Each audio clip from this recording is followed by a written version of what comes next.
Celebrity cricket লিগের নামে এই কেমন অশ্লীলতা। 22 গজের এই মাঠে যেন ব্যাট বলের চেয়ে শরীর দেখাতেই ব্যস্ত সেলিব্রিটিরা।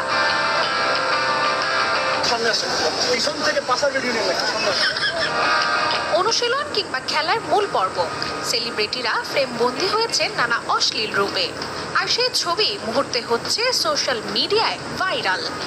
আমাদের বাজে বাজে অ্যাঙ্গেলে ভিডিও করে রাখে, সেটা তো আমরা কিছু করতে পারবো না। এর মধ্যে হলো এক দুঃসংবাদ, সেলিব্রিটি ক্রিকেট লিগে অশ্লীলতা ছড়ানোর অভিযোগে 9 জনকে পাঠানো হয়েছে লিগ্যাল নোটিশ। এই তালিকার প্রথমেই উঠে এসেছে ডিরেক্টর প্রবীর রায় চৌধুরীর নাম।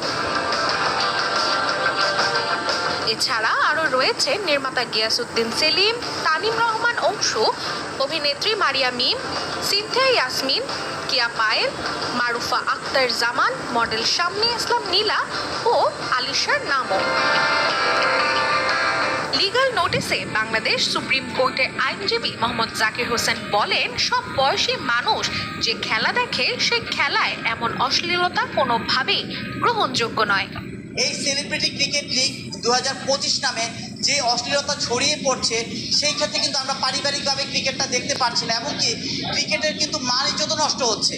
কারণ এই ক্রিকেটের নামে একটা মেয়ে আছে এখানে, আপনারা সবাই জানেন, মারিয়া মিম। উনি এক্স্যাক্টলি ক্রিকেট খেলতে গিয়ে একটা অশ্লীল ড্রেস পরে উনি নিজেকে শো আপ করছে, এবং উনি বলছে যদি ফিগারে যদি না দেখাতে পারি তাহলে কেন খেলতে আসলাম। তার মানে তাদের কিন্তু খেলাটা মূল উদ্দেশ্য নয়, তাদের মূল উদ্দেশ্য হলো যে তাদের ফিগার দেখানো এবং কি বিভিন্ন খারাপ যে নোংরামি ছড়ানো সেটা। কিন্তু আমরা চাই বাংলাদেশে যেন ক্রিকেটের নামে কোনো ধরনের অশ্লীলতা না ছড়ায়, এবং এই ক্রিকেটের নামে যেন কেউ কাউকে ক্রিকেটকে কলঙ্কিত না করে। সবাইকে লিগ্যাল নোটিশ পাঠিয়েছি, আগামী 15 দিনের ভিতরে কেন ক্রিকেটের নামে অশ্লীলতা ছড়িয়ে দিয়েছে সেই জন্য 15 দিনের ভিতরে যেন আমাদেরকে এই জবাব প্রদান করে, আনলে আমরা 15 দিনের পরেই কিন্তু তাদের বিরুদ্ধে আইনগত ব্যবস্থা প্রদান করব।